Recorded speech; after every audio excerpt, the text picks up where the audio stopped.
வணக்கம் நேர்களே. சில முக்கியமான தகவல்கள், அதுவும் வழக்கத்துக்கு மாறான சில தகவல்களை தொடர்ந்து கொடுத்துட்ருக்கேன். என் பேர் ராஜா. இன்றைக்கி சில முக்கியமான தகவல்கள் இருக்குது. அது என்னன்னு பார்க்கலாம் வாங்க.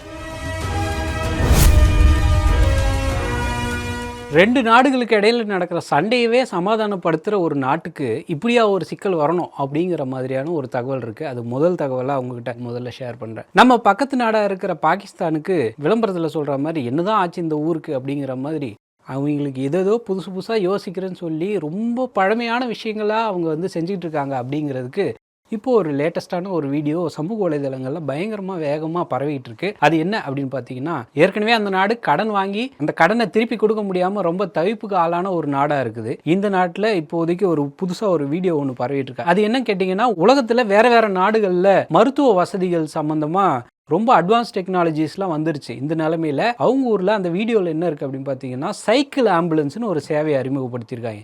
நீங்கள் கேட்டது கரெக்ட் தான். சைக்கிளில் தான் ஆம்புலன்ஸ் வசதி இருக்குது அப்படிங்கிறது தான் அந்த தகவலாக இருக்குது. இதை ட்ரால் பண்ணாதவங்களே கிடையாது அப்படிங்கிற மாதிரி இருக்குது. ஊர் உலகமே வேறு மாதிரியான அட்வான்ஸ் டெக்னாலஜி இங்கே உட்காந்துக்கிட்டே வெளிநாட்டில் இருக்கிற ஆப்ரேஷன் சர்ஜரிலாம் பண்ணிக்கிட்டு இருக்காங்க. இவங்க இப்போ தான் ஆம்புலன்ஸில் போய், அதுவும் சைக்கிள் ஆம்புலன்ஸில் போய் யாரை காப்பாற்ற போகிறாங்க அப்படிங்கிற மாதிரியான ஒரு சர்ச்சையாக ஓடிக்கிட்டு இருக்கு. உண்மையிலே இந்த சைக்கிள் ஆம்புலன்ஸ் என்னதான் நடக்குது அப்படிங்கிறத பாகிஸ்தான் தரப்புலேருந்து ஒரு விளக்கமும் கொடுத்துருக்காங்க. அது என்ன அப்படின்னா, சிந்து அப்படின்னு ஒரு மாகாணம் இருக்குது. நம்ம ஊரில் பஞ்சாபில் ஒரு சிந்து இருக்கிற மாதிரி பாகிஸ்தானில் ஒரு சிந்து மாகாணம் இருக்குது. அந்த இப்போ ட்ரோல் பண்ணிக்கிட்டு இருக்கிற அந்த சைக்கிள் ஆம்புலன்ஸ் சேவை இது ஒன்றும் புது வீடியோ கிடையாது. போன வருஷமே இதை நாங்கள் அறிமுகப்படுத்திட்டோம். சும்மா ஒரு ஆரம்ப காலகட்டத்தில் இது எப்படி ஒர்க் ஆகுதுன்னு டெஸ்ட் பண்ணுறதுக்காக நாங்கள் அந்த மாகாணத்தில் செஞ்சோம் அப்படின்னு சொல்கிறாங்க. அதுக்கு அவங்க சொல்கிற விளக்கம் தான் பயங்கரமான விளக்கமாக இருக்குது. அது என்ன பார்த்தீங்கன்னா, அந்த குறிப்பிட்ட நகரத்தில் ரொம்ப மக்கள் தொகை அதிகமாக இருக்குது. எந்த நேரமும் ரோட்டில் ஜனங்க வந்துக்கிட்டு போய்கிட்டு தான் இருப்பாங்க. அந்த இடத்துல பெரிய ஆம்புலன்ஸ் எடுத்துக்கிட்டு ரொம்ப குறுகலான தெருக்களுக்குள்ளார போக முடியல. அதுக்காக தான் இந்த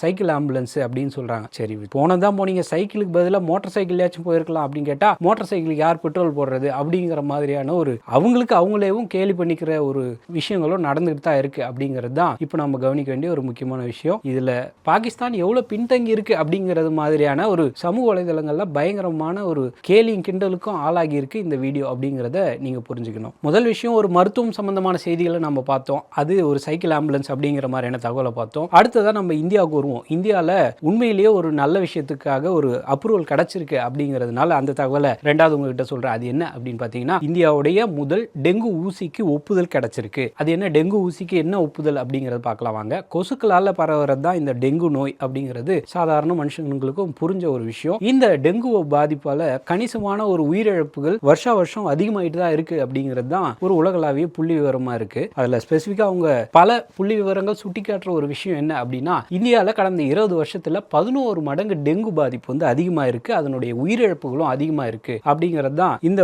முக்கியமான புள்ளி விவரமா இருக்கு அப்படிங்கிறத புரிஞ்சுக்கணும். இதுல குறிப்பா குழந்தைகளுக்கு ஒரு 15 வயசு வரைக்கும் எது சாதாரண காய்ச்சல், எது டெங்கு, எது மலேரியா காய்ச்சல், இந்த மாதிரியான பிரிச்சு பார்க்க முடியாத ஒரு சிச்சுவேஷன் இருக்கு அப்படிங்கிற நிலைமையில இப்ப இவங்க ஒரு புது மருந்து ஒரு தனியார் நிறுவனம் கண்டுபிடிச்சிருக்காங்க. அந்த தனியார் நிறுவனத்துக்கு பேர் டக்டோ பயோ பார்மா நிறுவனம். இந்த பயோ நிறுவனம் என்ன சொல்றாங்கன்னா, நாங்க ஒரு ஊசியை கண்டுபிடிச்சிருக்கோம், கியூ டெங்கா அப்படிங்கிற பேர்ல அந்த ஊசிக்கு பேர் அப்படின்னு சொல்லியிருக்காங்க. இந்த ஊசியை நாங்க ஏற்கனவே டெஸ்ட் பண்ணி பார்த்துட்டோம். 4 வயசுல இருந்து 60 வயசு வரைக்கும் இருக்கிறவங்களுக்கு இந்த ஊசியை தாராளமா தரலாம் அப்படிங்கிறது தான் அவங்க சொல்லியிருக்கிற ஒரு முக்கியமான கிளைம். அவங்க தான் சொல்றாங்க, இந்தியாவிலேயே முதல் டெங்கு தடுப்பூசி இதுதான் அப்படின்னு சொல்லி அந்த தனியார் நிறுவனம் சொல்றாங்க. இந்த ஒப்புதலை யார் கொடுத்திருக்காங்கன்னா, மத்திய அரசுக்கு கீழே இருக்கிற டிசிஜிஐ, ஒரு மருந்து கட்டுப்பாட்டு இயக்குநரகம் சொல்லுவாங்க. அந்த டிசிஜிஐ அப்படிங்கிற அமைப்பு தான் இந்த டெங்குக்கான தடுப்பூசியை நீங்க தாராளமா பயன்படுத்தலாம், அதுக்கான ஒப்புதல் நாங்க கொடுக்கிறோம் அப்படிங்கிற மாதிரி சொல்லியிருக்காங்க. உண்மையிலே ஒரு மருந்தை எப்படி கொடுக்கலாம் அப்படின்னு பார்த்தீங்கன்னா, யாருக்காவது அதை பலகட்ட சோதனைகளுக்கு பிறகுதான் பொதுமக்கள் கொடுக்கணும் அப்படிங்கிறது தான் இந்த டிசிஜிஐ சொல்ற ஒரு முக்கியமான விஷயம். அப்படிதான் இந்த தனியார் நிறுவனம் 28,000 பேர்கிட்ட 3 கட்டங்களா, phase 1, phase 2, phase 3 அப்படிங்கிற 3 கட்டங்களா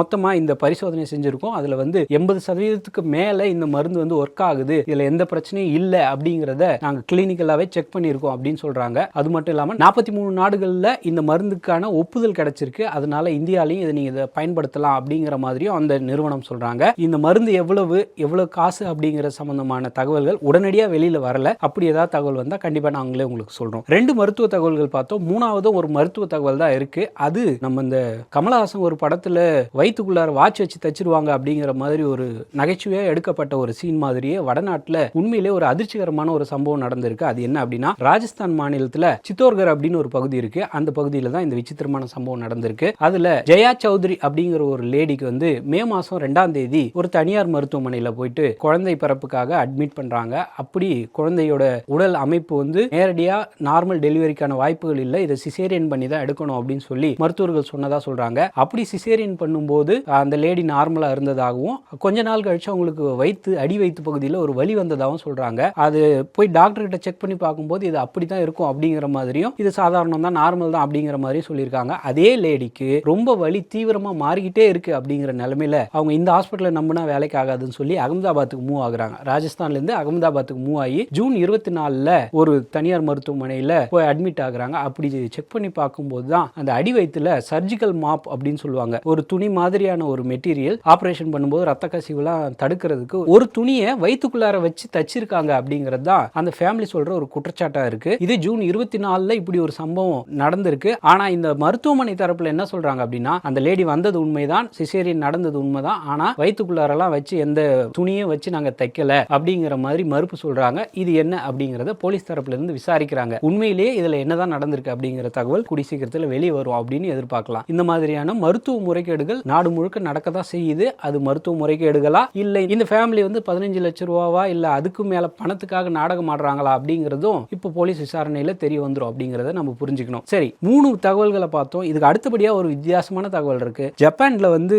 இப்போ வந்து கோடைக்காலம், அங்க வந்து ஒரு வித்தியாசமான கண்டுபிடிப்பு இருக்கு. அது என்ன கண்டுபிடிப்பு அப்படிங்கறத பார்க்கலாம் வாங்க. என்ன வெயில் என்னால தாங்கவே முடியல அப்படின்னு சொல்லி நம்மளே ஓரளவுக்கு தமிழ்நாட்டில் இருக்கிறவங்களே ஜூன் ஜூலை மாசத்துல இவ்வளவு வெயில்ல நாங்க பார்த்ததில்லை அப்படின்னு புலம்பாத ஆட்களே இல்லை அப்படிங்கிற நிலைமையில ஜப்பான்ல ஏற்கனவே நம்ம சொன்ன மாதிரி ஜூலை ஆகஸ்ட்ல வந்து கோடைக்காலம் தொடங்கிடும். அப்படி கோடைக்காலம் தொடங்கிருச்சுன்னா சில இடங்களுக்கு வெப்ப அலை வீசுறதுக்கான வாய்ப்பு இருக்கு அப்படின்னு சொல்லி ரெட் அலர்ட்லாம் கொடுப்பாங்க. நம்ம ஊர்ல மழை பெஞ்சா ரெட் அலர்ட் கொடுக்குற மாதிரி யாரும் பொதுமக்கள்லாம் வெளில போகாதீங்க, குறிப்பிட்ட ஏரியால அதிகமா வெயில் இருக்கும் அப்படிங்கிற மாதிரி அவங்க ஊர்ல ஒரு ரெட் அலர்ட் வந்திருக்கு. அந்த வகையில 2 தனியார் நிறுவனங்கள் சேர்ந்து இந்த வெயிலை எப்படி எல்லாம் சமாளிக்கலாம் அப்படிங்கறத டிஸ்கஸ் பண்ணி அவங்க வந்து ஒரு புதுசா ஒரு ஃப்ரிட்ஜ் மாதிரி ஒரு மிஷினை கண்டுபிடிச்சிருக்காங்க. இப்போ நம்ம வீட்டிலே ஏதாவது ரொம்ப வெயில் தாங்க முடியலன்னா ஃப்ரிட்ஜ் திறந்தோம்னா ஒரு மாதிரி சில்லுன்னு அடிக்கும் இல்லையா, அந்த மாதிரி காத்து வருது அப்படின்னாலே ஒரு 2 நிமிஷம் நம்மளுக்கு ஓரளவுக்கு ஆஹா நல்லா இருக்கு அப்படிங்கிற மாதிரி இருக்கும் இல்லையா. ஆனா இந்த ஜப்பான் நிறுவனங்கள் என்ன சொல்றாங்க அப்படின்னா, அவங்க வடிவமைச்சிருக்கிற ஒரு ஃப்ரிட்ஜ் மாதிரியான மிஷின்ல ஒரு சேரையும் போட்டு விட்டுறாங்க. அதுக்குள்ளார காய்கறியோ பழமோ எதுவும் வைக்க போறது இல்லை, ஒரு மனுஷன் போய் அதுக்குள்ளார உட்காந்துக்கலாம். அந்த ஃப்ரிட்ஜுக்கு வெளியில இருக்கிற டெம்பரேச்சரை விட ஃப்ரிட்ஜுக்கு உள்ளார போய் உட்காந்துக்கிட்டோம் அப்படின்னா 15 டிகிரி வரைக்கும் குளுமையா இருக்கும் அப்படிங்கறது அவங்க சொல்றாங்க. உண்மையிலே இது வந்து